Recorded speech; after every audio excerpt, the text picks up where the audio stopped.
Bonjour à tous, c'est Paltin pour vous présenter aujourd'hui un nouveau sapin en sucette.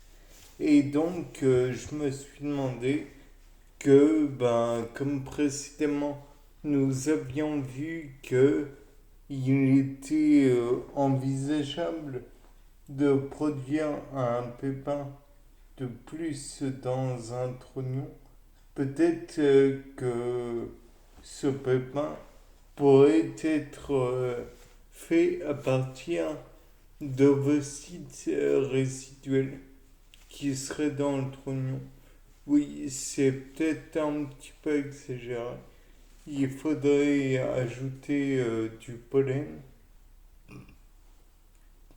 encore et toujours. Mais le fait est que il y a tellement de choses avec la fécondation que c'est incroyable. Par exemple, il est possible qu'il se produise une gestation, un tra- euh, une reproduction chez Homo sapiens et que la fécondation se fasse dans une des trompes de Fallope. Donc, si l'ovocyte, le fœtus se développe trop dans la trompe de Fallope, à mon avis, il ne pourra pas aller dans l'utérus, il ne pourra pas se développer correctement, il ne pourra pas vivre et la mère qui lui a donné la vie ne pourra pas non plus survivre. Donc, heureusement que nos grands défenseurs, les chirurgiens, sont là. Néanmoins, il faut envisager aussi une possibilité. Si l'ovocyte reste dans la trompe et ne va pas directement dans l'ovaire, qu'il y ait une anomalie de descente de fœtus dans l'utérus, alors il est très envisageable que ça puisse produire d'autres problèmes. Éventuellement, comme il y aurait une anomalie de descente du fœtus, il pourrait y avoir une hypertrophie de ce conduit.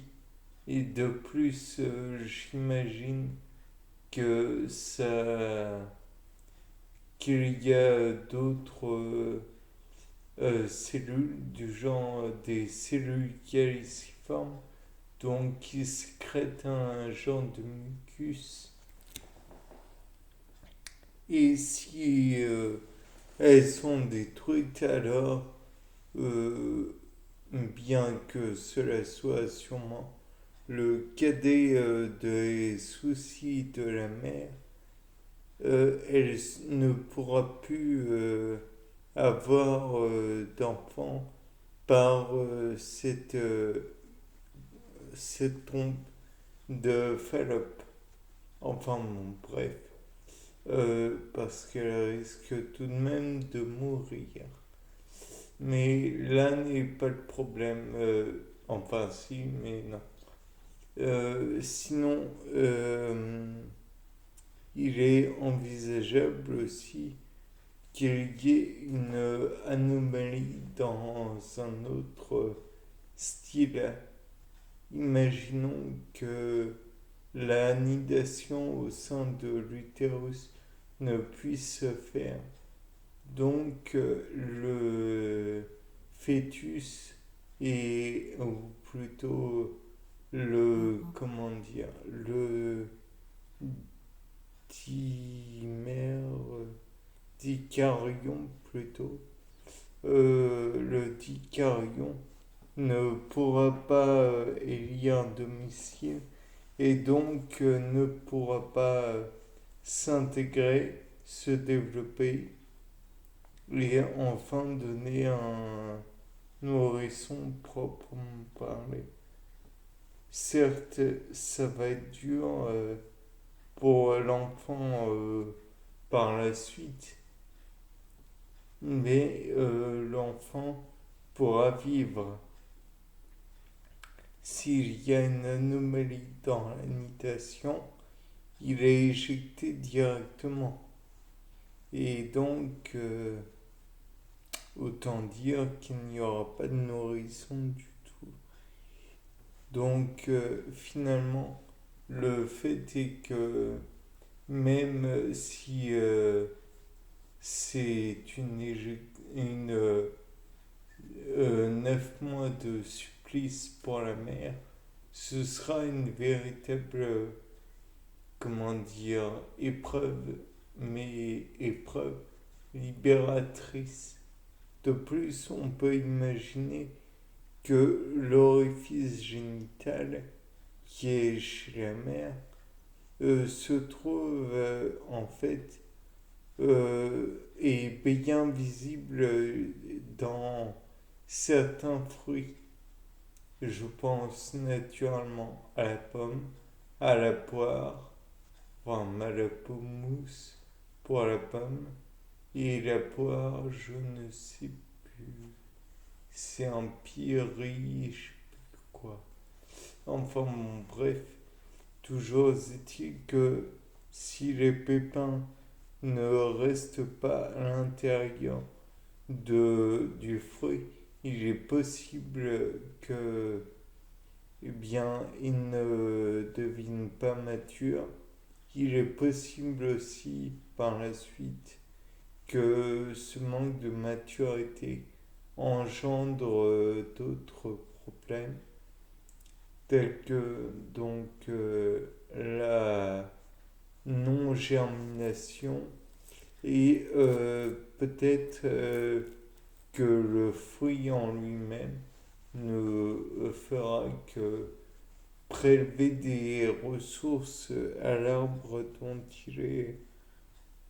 dont il dépend au début. Bien sûr, on peut aussi envisager une petite chose, à savoir que le trognon, euh, il joue le rôle d'isolant, voire même tout le fruit joue le rôle d'isolant face à des contraintes comme le vent et j'en passe. Mais peut-être que le fait qu'il joue le rôle d'isolant, justement, fait que le fruit est chahuté par les éléments, tels le vent ou la pluie ou tout autre élément.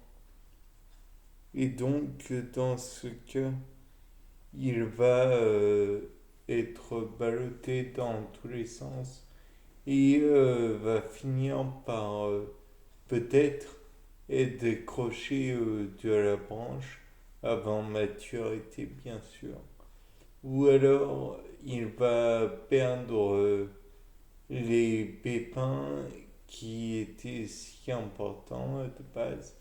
Ou alors, si on prend le cas de notre vigne, Vitis vinifera, peut-être que des grains vont être arrachés à la grappe de raisin et donc ils vont tomber sur le sol avant maturation. Tout cela pour dire que comment dire, de plus, oui, bah de plus. On peut envisager aussi d'autres plaies, comme par exemple des insectes qui vont remonter le conduit du fruit pour venir dévorer le pépin de l'intérieur et de l'intérieur, le pépin. et donc il ne sera plus possible de retirer de pépins tout court du fruit. Heureusement que Ribes nigrum, dit aussi le cassis, n'a pas d'orifice permettant l'accès à ces pépins tout petits. Et la baie elle-même est ridiculement petite. Savoureuse, non. Bien, c'était Paul Dame pour vous présenter un nouveau sapin en sucette.